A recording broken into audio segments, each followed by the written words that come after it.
YouTube? So we do it all straight from the garage. Got a 2003 Chevy Silverado 5.3, and customer complains of low oil pressure and wants the motor replaced. So see what I got over here. Another motor. So our goal today, get this motor out and get it replaced. First thing I'm gonna do, take this battery out. Well, I'm gonna take the cables off anyway and touch them together. I think I'm just gonna go ahead and take it out, but to get to the battery, you gotta remove these 4 bolts here. They look like 13s. 2 here, 2 here. Take the battery cables off, touch them together, and that'll diffuse any memory that's in the ECM. And what that does is make sure that when you pull this motor out and you put the new one in, the computer doesn't think you're messing with anything or stealing anything. And after that, I'm gonna remove these fans off the radiator. I'm gonna drain the radiator of antifreeze, and ooh, they need a belt too, and go from there. So like I said, first thing we're gonna tackle that battery, then we'll get back here and we'll deal with this radiator. Looks like I have enough space to I may have to take the radiator out, but I'll see how much space I have to slide the motor forward once I get that done. So I'll be back. All right, y'all, so far I've taken the engine cover off, which just pops off. I've taken this hose off for the air box, so I got it over there. I've disconnected my battery, and I've touched the 2 poles together for about 10 to 15 seconds, so that's good. Now what I want to work on is I want to take this fan out. Looks like it's 2 13mm bolts. You got this wire, not wire, you got this hose holder right here, so you'll pop that off. And I've already taken the wires. So these 2 wires, you had a wire on this motor and a wire on that motor. It's push and pull, so you push the tab in and pull them out. And then once you do that, you should be able to pull the fan out. And then we'll go ahead and get everything drained and go from there. So I'll be back. All right, y'all, so got the radiator removed. Process wasn't too hard. Once you get the fans out, then you gotta remove line here, 2 lines on the driver's side, and 2 lines on the passenger side, plus a hose. And then you have 2, what is that? 2 13mm bolts that go into the frame rail here. And then it just lifts right out. Of course, you take your hoses and stuff off, and that's what the end product looks like when you lift it out. It just lifts out. There's no holes on, no bolts on the bottom. These lines in the radiator are from the fans. So, but I took it out because I want to get as much room as possible when I start sliding this engine forward to get it out, and I don't want to hit that radiator. So that's why I went ahead and took it out. So next, now that we got the radiator out, I'm gonna go ahead and take the alternator off. I want to get everything done up here first before I move to the bottom. So I'm gonna go ahead and take the alternator off. I'm gonna go ahead and take the AC compressor off and put it off to the side. I don't want to disconnect any hoses from the AC compressor. I just want to move it out of the way. That way I don't have to worry about refilling it with Freon or anything like that. And I want to get as many hoses off of the engine as possible. So I'm gonna take this hose off here for the radiator, or excuse me, for the water pump. Alternator, get this wire harness released. So all of the coil packs, I'll take all the wires off the coil packs. And up here, pretty much, let me see. I got a fuel line I need to release back here. This fuel line has to be released. Got a vacuum hose here. But your main goal and objective right now is to get all of this wire harness right here you want to get this wire harness removed away from the engine. So alternator, coil packs, and looks like probably the oil sensor in the back, that wire.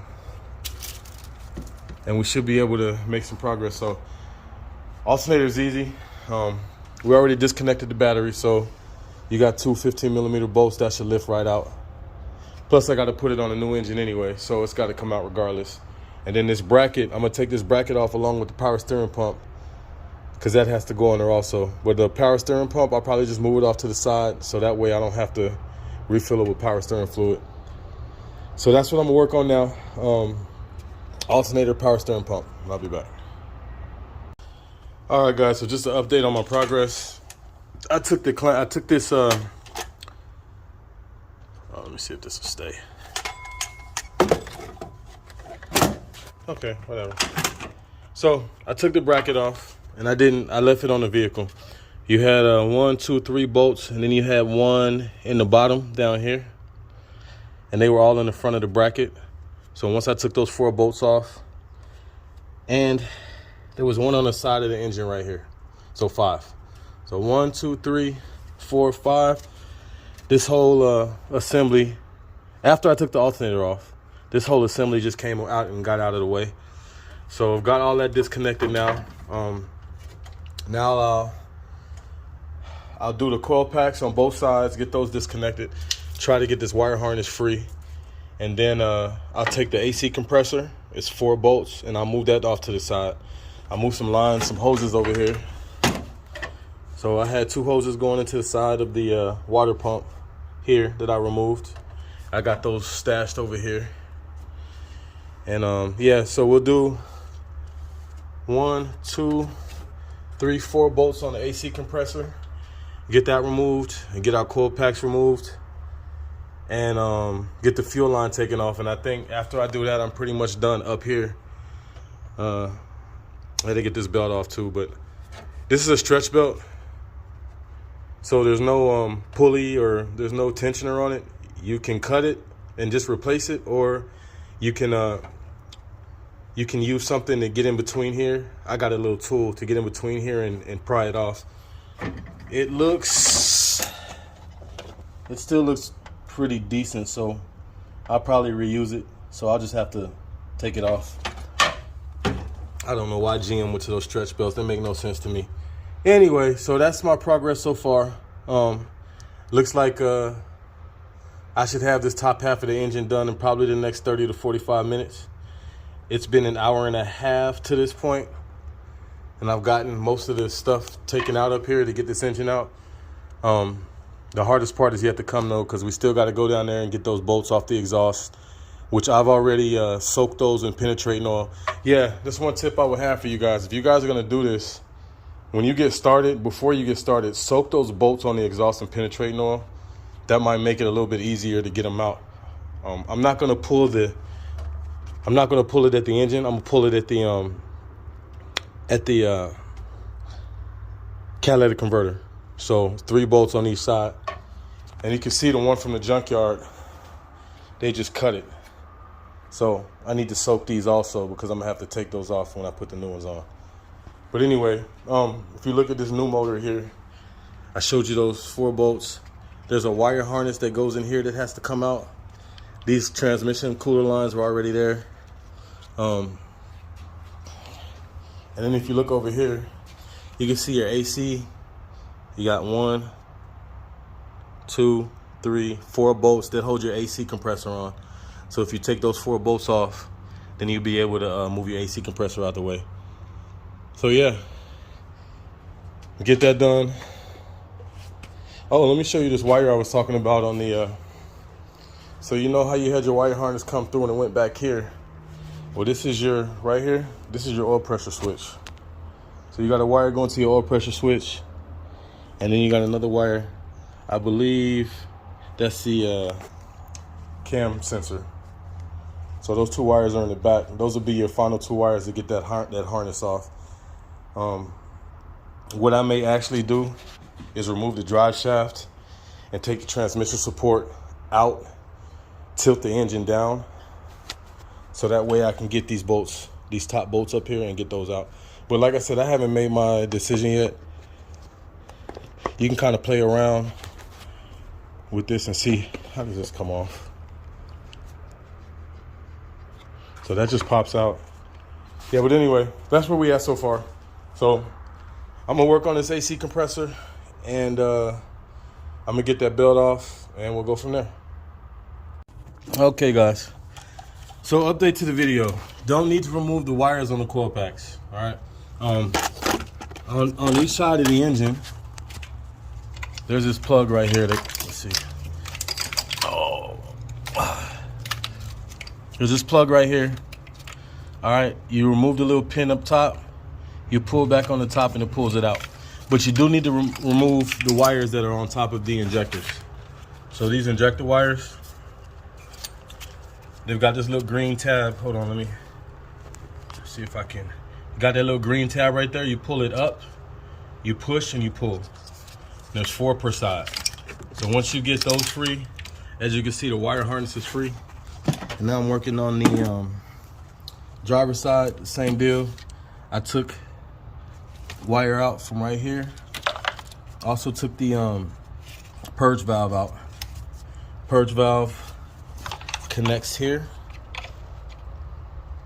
So it's got a little, well, this one is actually missing. It's got a little plug. You pull this back and you pull it off. And then this is connected to the rail. You pull that off and you can kind of move that out the way. And there's also a wire connected to it that you pull out the back. All right, so you get those disconnected. Your alternator wire, which is right here, you just go ahead and move that out the way. I just stuck it over here. So now what I'm doing is I'm pulling the injector wires off, and I'll try to get this harness moved out the way as much as possible. I know I still got 2 wires on the back that need to come off, but just kind of take notice of where everything goes. It's hard to mix up these injector wires because if you lay the rail out, you can see that they're all in order. 1, 2, 3, 4. I'm gonna get some wire loom when I go to the parts store and rewire loom all of that stuff. Make sure those wires are protected. But yeah, so that's where I'm at right now. Got the AC pump removed and pushed off to the side. Don't need to refill it with Freon. I didn't mess with any of the lines. So all I did is take the 4 bolts out that I showed you earlier and got that removed. So now, like I said, I'm working on these injector wires. I'll get these injector wires off. I got a ground down there that I got to take off and another wire that I have to take off right down here. So I'll get those taken off and I should pretty much be done up here. Of course, this hose right here, this vacuum hose, I'll release that. But other than that, and the fuel rail, I got to take the fuel rail off. So I'll do those things there, and it looks like when I'm done with that, I'm pretty much done with the top of the engine as far as disconnecting and removing stuff. So then I'll move to the bottom. When we get to the bottom, we'll take the starter out, because in order to get to the torque converter bolts, you got to take the starter off. So I'll take the starter off, get the torque converter bolts removed, and then we'll work with the exhaust, get the flanges taken off. And then I'm going to remove the drive shaft. And then, like I said, the drive shaft is an extra step, but I'm going to do it because I think it'll be easier. I'm going to remove the drive shaft and let that cross member center support down. That way I have an angle to get the bolts at the back of the engine, back of the transmission. Another way to do it is to take this intake off. I don't want to take the intake off. I think it's too much extra work to take it off. So I'm just going to go ahead and drop the drive shaft. It's 4 bolts, and once I get down there, I'll show you guys how to do that. So as of now, we're looking good. We're 2 hours in, almost 2 hours in, and I've gotten pretty much the whole front of the engine taken apart. And yeah, so stay tuned, and once I get these injector wires off and get it jacked up, then we'll go to the bottom. All right, guys, so I got all the injector wires pulled off, and I'm all sitting here. I took this 10mm bolt out right here to release this bracket, and then you have 3 more 10mm bolts right there to release that bracket. Now the fuel line, I got this little set right here. I don't know if there's a metal one and there's a plastic one. These work easier for me, to be honest. But all I did is I put this little blue connector on here. I pushed it in, and then I pushed this towards it and pulled it out. To release the pressure on the fuel line, you can take this, let me see. Take this off, get a small screwdriver, press in on the piece on the inside, and it'll release the fuel pressure before you take that line off. Some fuel will come out, but it won't be much because it's just the fuel that's in the rails. So, got all that done up here. Wire harness is pretty much moving freely. So what I'm gonna do is I'm gonna zip tie it to the wiper while I'm taking the motor out. But I still got to get the oil pressure switch, which is back here, and there's the cam switch, which is also back there. I got to get those two wires off. I'm gonna see if it's easier to get it from the bottom. So now I'm pretty much done up here as far as I can see. So I'm gonna go ahead and jack it up, get under the bottom, and start removing transmission bolts and starters and exhaust and all that good stuff, all the good juiciness that's at the bottom. So as far as the top is concerned, I think we're done. I don't think I'll have to come back up here and take anything out. Coil packs can stay, plugs can stay, wires can stay. You don't need to take those off. But yeah. So let me go ahead and get this thing jacked up and get to the bottom, and we'll see what we got to do. Be back. All right, guys. So now, just wanted to give you an update on the progress. I got the starter removed. It was two what is this? Two 13mm bolts, and the wire was the 13mm also. And then there's another clip wire down there. If you want to get the wire harness all the way removed, I took the tire off and took this panel off because it gives me access to the side of the engine. You can see you got access to where the AC pump was and these two wires. So to get the engine harness removed, you got to remove these two O2 sensor wires. And it was just easier to take this off. Plus it gives me access to these flange bolts right here, which you see I've already hit with penetrating oil. So I'm hoping they'll be good to come out.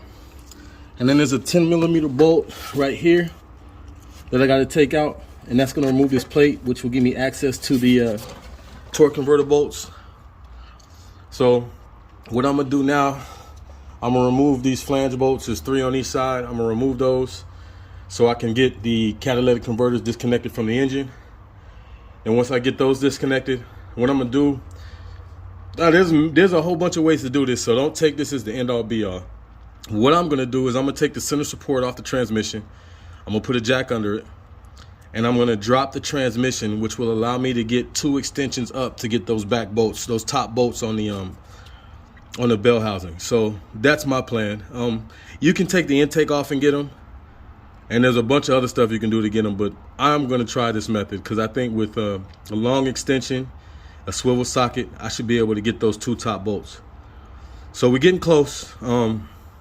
Like I said, I'm gonna go ahead and take that panel off. I've already removed my wires. As you can see, my wire harness is gone. It's on the other side of the car. And yeah, man, we're doing good. So 2.5 hours in so far, and steady making progress. So once I get these flange bolts removed and I get that cover removed, I'll be back. All right, y'all. So got my exhaust bolts off. I'm glad that I soaked them because they came out. Driver's side, I broke 2 of them, but that's fine because the new engine has a manifold on it, so I just have to buy 2 new bolts. Now remove that cover I was telling y'all about. I'll show y'all. And so you can see the torque converter bolt right there. I've got a 24. Let me see. Yeah, 24mm.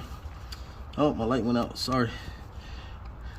I've got a 24mm socket on the front crank, so I turned it until I got the bolt here, and now I'm gonna take my impact. There's 3 of them. Take those 3 bolts off, then we'll get the bolts off the transmission, and we should be ready to pull it out.